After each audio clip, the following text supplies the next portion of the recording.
Summer McStravick is the founder of Flowdreaming. She is an author, a speaker, and a coach who has helped thousands, probably countless thousands of people over the past 20 years step in and live the lives that they truly want to live. Welcome to the show, Summer.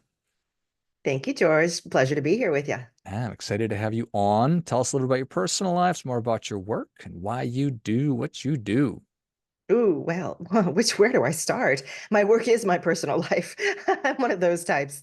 No, I actually love my work so much. I feel blessed that I got to create a life around doing something I love.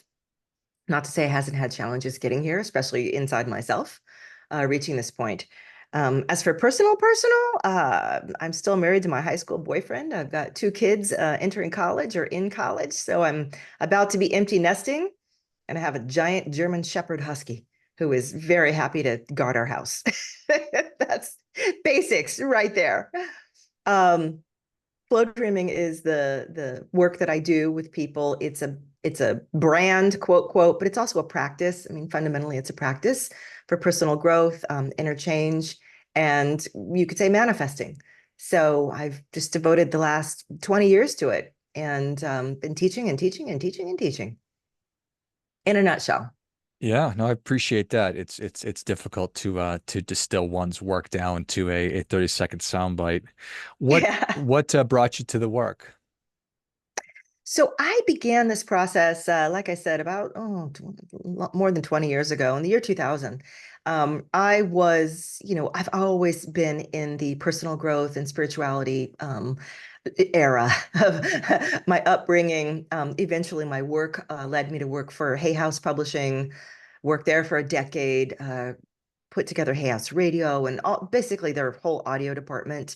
Um, it was during this time that a practice of mine that I discovered in the year 2000, because at that time I was desperately trying to manifest or create, co-create, all the different words for it. Um, I had sort of fallen into this practice by accident. Some said discovered or whatever you want to say. But by the time I reached Hay House, the word was starting to get around that this was something unique and different that seemed to work for a lot of people, whereas meditation, affirmations, a lot of other practices weren't yielding the results they wanted. So at that point, I wrote a couple of books for them and started my podcast there.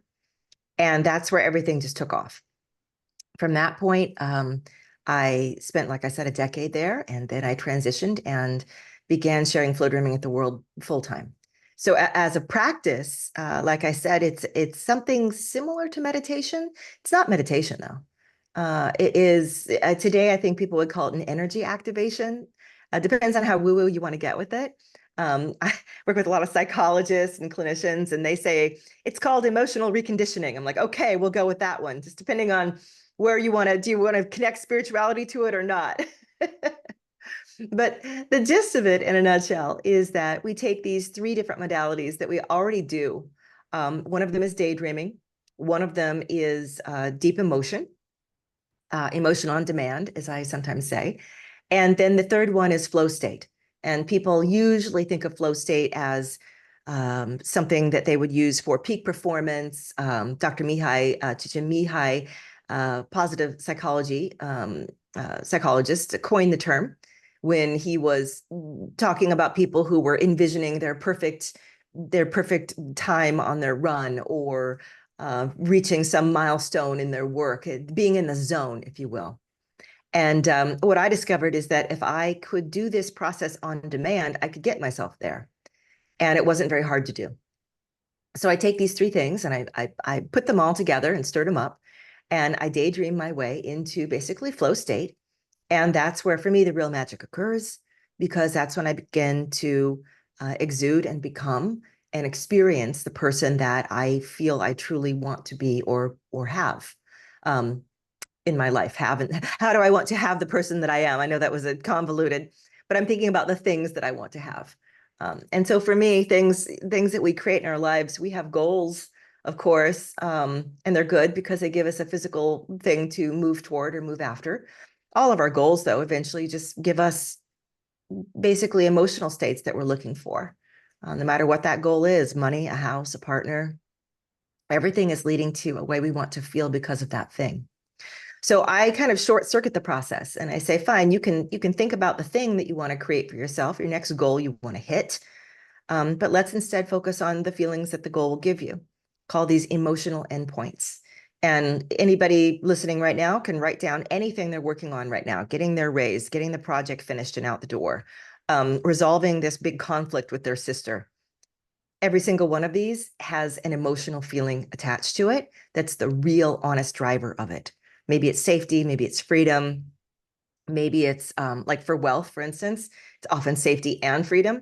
Those are the feelings we're trying to get. So we tend to choose things in our life from what's laid out in front of us that we think will get us to those feelings.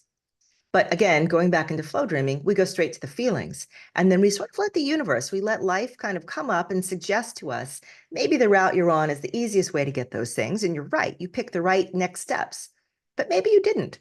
And if you didn't, wouldn't you like to know the easier, faster, kinder, gentler, more, conducive way?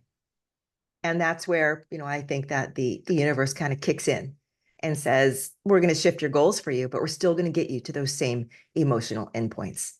So the kind of manifesting I practice, this spirituality I practice, I call it playing the long game.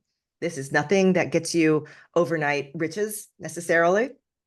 Sometimes I've seen it, but generally speaking, I work on myself with this spiritual practice every single day, and I have for the last 25 years. And like going to a gym, right? You work on your arms every day, they get stronger.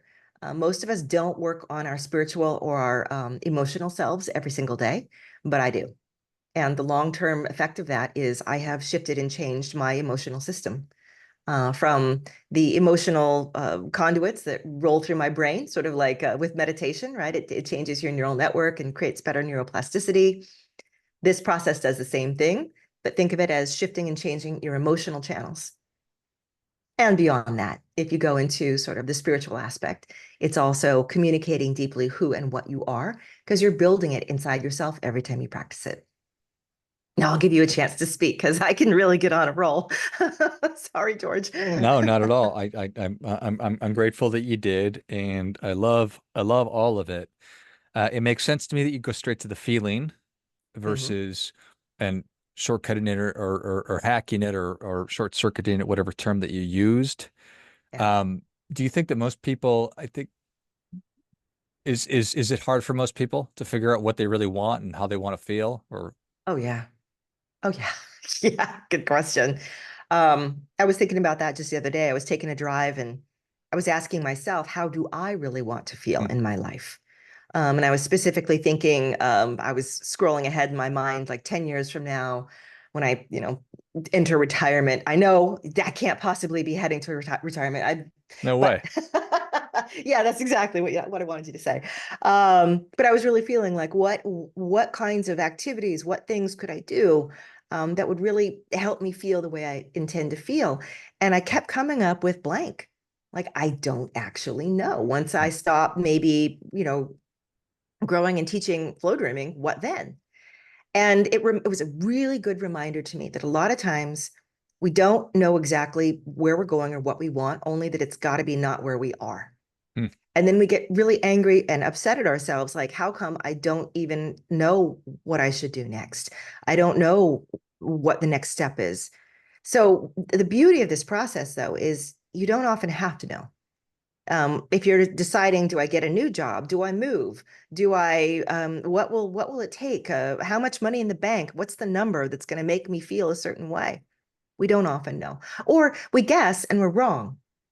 So we end up, and I call it a kind of flatlining, emotional flatlining, which is I'm just kind of waiting. I'm just stuck and I'm waiting. So in that case, what I do when I go into flow is I say, look, just because you don't know what the next thing is that you want or need, you always know how you want to feel. You always know that. Like there is never a question.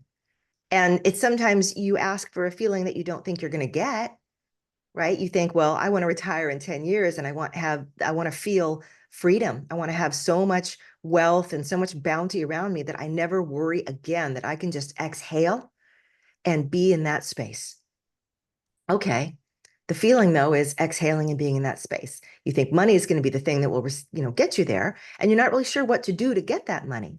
So just focus on that feeling of exhaling and freedom and not having to ever worry about a thing again. Let that then be the North Star. Let that be the guiding road. So that again, so flow dreaming is kind of a huge philosophy as well as a practice. It's like yoga in that sense. You know, you can go to the gym, do all your poses, or you can understand yoga from a deeper level and Dharma and all the different pieces that make it make sense. Flow dreaming as a practice is the thing you can do for 15 minutes each day. As a philosophy, it's got all these layers to unpack. One of which is I always feel that we are always capable of getting into a state of pure divine alignment. We live in a world whose basic split is dualism, yin and yang, up and down, forward and backward, light and dark. Yet we seem to be constantly moving in one direction. There is a natural direction that's uninterrupted. The best example is time. Time doesn't really get screwed up very often. The Earth is always moving around the sun. It's not encountering resistance. If you're a bird and you're flying in the sky, you can fly with the current. You'll go forward faster in a beautiful, aligned getting to your goal. If you turn around and fly against the current, against the wind, you're going to stutter and stop in place. So the universe we're existing in right now seems to have a direction that we could all just sort of get into, should we wish to. If a bird can do it, if the earth can do it, time itself is doing it, we too are doing it. And if a bigger, more existential level is, most of us do believe that as souls or beings, we are moving into ever more complex self-awareness. We call it growth, right? Development, getting something bigger, in becoming something bigger inside of ourselves as beings. That's the same thing, right? None of us are saying, I want to get worse, I want to know less, I want to go backwards in my evolution, both biologically, spiritually. So in flow, we're recognizing I want to be in this perfect state of alignment. So imagine, you could pull an ace out of the deck or a two. Most of us want the ace. That's the best card we can get. We don't want the two. That's frustration and going backwards against the trend. So in flow dreaming, one of the things we look at in our life is, how do I get in perfect and divine alignment? And once I'm in that place, how do I communicate the kind of feelings I'm striving for? Once I know those feelings and I'm striving for them, how can I allow life itself to shift around me to start to reflect or embark on giving me opportunities for those feelings? So this is a kind of classic idea in manifesting, right? What you are inside is what the world outside of you is reflecting. So my whole job is to create the world inside me. And it's not just something in my head, it's an energy practice every day. So for instance, if we're done with this and I go and flow dream for a while, maybe what I'm going to say is something like, I want to feel absolute joy and perfect freedom, and love, and that I have enough. All those feelings, and I want it to be in the area of my work and career, what I literally do with my day. Sorry, I close my eyes often when I kind of naturally drop into Sure. this state. So I'm going to go and I'm going to feel this. I feel absolutely in love with what I do. I feel so joyful and lucky doing this. I feel like the income and the resources to support me so I can do more of this, it's a no-brainer. It's just right here. It surrounds me. It is me. If I do that, think of it like this. Every thought we have, everything that we do literally becomes part of who we are. It becomes embedded in us. It's a little piece of information that is now a part of us. Every experience, every memory you have is part of you. When you're doing a practice like this, it is also now becoming literally part of you. And if you're doing it often enough, it becomes a bigger and bigger and bigger part of you. And other parts of you, kind of takes over. The big, beautiful bush in the garden is growing over all the other stuff. So that is my goal, that this part of me grows so big and so lush and so vibrant That the other parts of me, the ones that I'm typically doing during the day, which are, oh my God, I have to answer this email. I'm dreading this. Oh, it's going to be so, oh, I got to pay my bills and oh, I don't have enough, right? Lack thoughts and so forth that we habitually kind of spew out. Those may still be there, but the other part of me is growing and consciously being attended to. It is smothering or overcoming that other part of me. Now, the world is reflecting who I am, right? I'm a pinball in the pinball machine and I'm bouncing all over. It's reflecting me. And the levers are pushing me here and there, but I'm generating where I'm going toward those levers. Meaning, it's a difficult metaphor, but pardon me. The kinds of things that are now encountering me have to shift and match and meet me. That's sort of one of those laws of the universe, right? Like attracts like. Alignment means you and the other thing are just right there. So if a part of what I'm asking for, to go back to that path of ultimate ease, is I'm in a place where all the effort I expend, all the hard work I expend yields the maximum amount of results. I'm in a place of no friction. I don't want to encounter restriction. I want to cruise into this next place and I want the experience of that and I'm feeling it. And here are the areas I'm feeling it in. So this practice kind of opens up a lot of doors, as you can kind of get a guess. I mean, we're scratching the surface right now. Yeah, no, it makes a lot of sense to me. And it's a lot of new information, which is awesome. But it Mhm. definitely makes sense. I love everything you've been talking about. I love the idea of complex self-awareness because I'm a different person than I was yesterday, and my wants and preferences and desires have changed. And if I'm not checking in on myself, well, then I'm probably not going to end up where I'm at, or where I wind up because of what I was working on might not give me the feelings that I really want today, even though they were the feelings I wanted yesterday. So it Mhm. certainly makes sense that it would be a daily practice. And society has told me that I should, start a huge company or grow a huge company, but I don't know that that's something that I want. Um, or if I'm a Right. musician, I'm always curious as to why some musicians aren't constantly making new music, but maybe that's not what they want. So it's so much, but I think you've done a great job breaking it down. Yeah. Yeah. When you say, society has all these expectations for us, it's very true. I've been caught in that myself, growing Flowdreaming into a multi-million dollar company.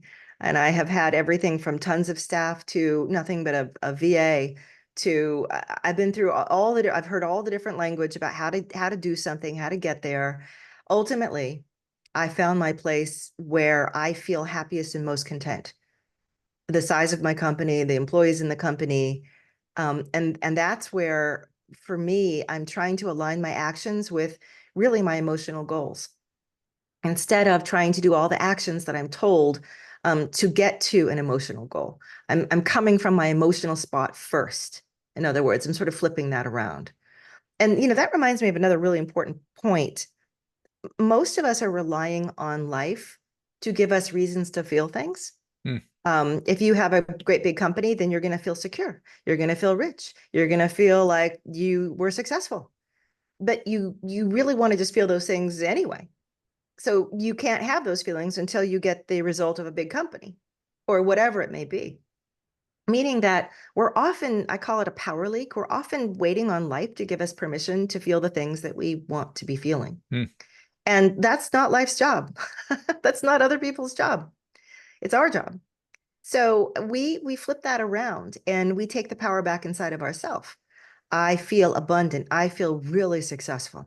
I am operating at peak optimal efficiency and joy inside of myself. Okay, world.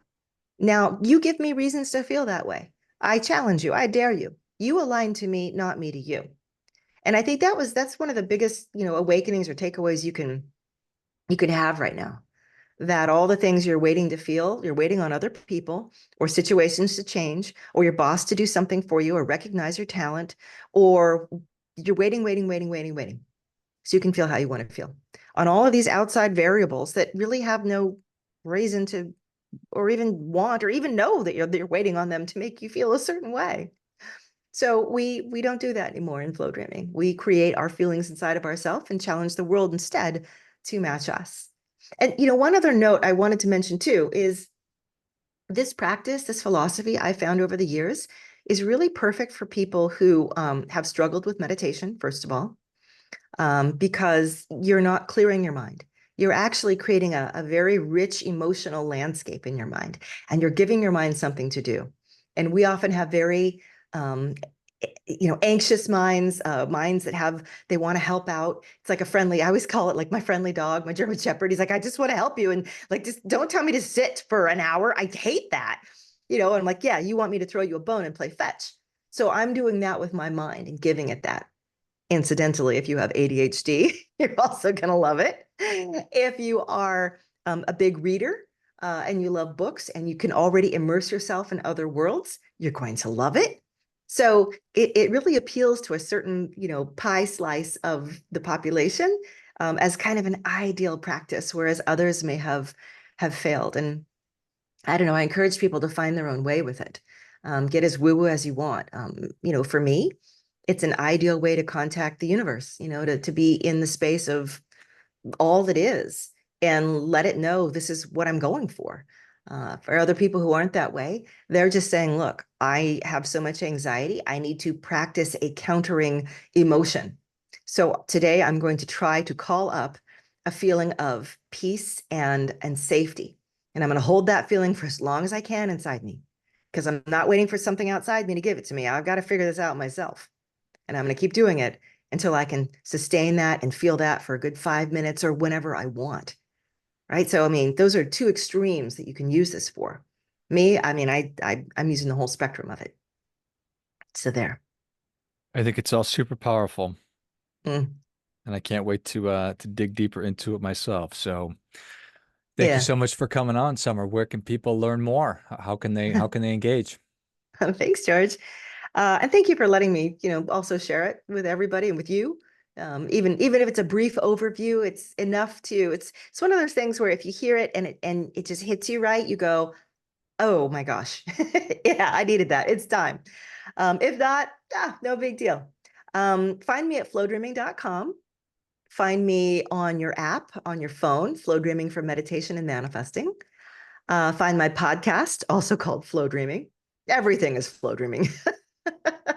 Smart. I'm on Instagram, though, under my name, Summer McStravick. And I have a tutorial on YouTube that teaches people much more in depth this practice. It's like a 5 or 6 or 7 part tutorial, and it's all free. I've always taught this process 100% for free for people, but that I've made available other things that they can use to practice with, such as playlists, like the same way you might do a guided meditation. I have a guided flow dream for you. So I'm doing the heavy lifting by telling you what to see and what to feel to create or shape certain aspects of your life. So all of those are great starting places. And, I even give people free flow dreams as soon as they come to my website. I'm like, here, take these. Enjoy them, play them in the car, play them as you lay in bed, play them whenever. So I've got a ton out there. Like I said, I've been doing this for several decades. I love it. Well, if you enjoyed this much as I did, show some of your appreciation and share today's show with a friend who also appreciates good ideas. Go to flowdreaming.com and dig more into all the things that Summer and I have been talking about. You can find an app, the Flow Dreaming. What is the name of the app again? Flow dreaming for meditation and manifesting. Flow Dreaming for meditation and manifestation. Find the podcast Flow Dreaming where you listen to your podcast.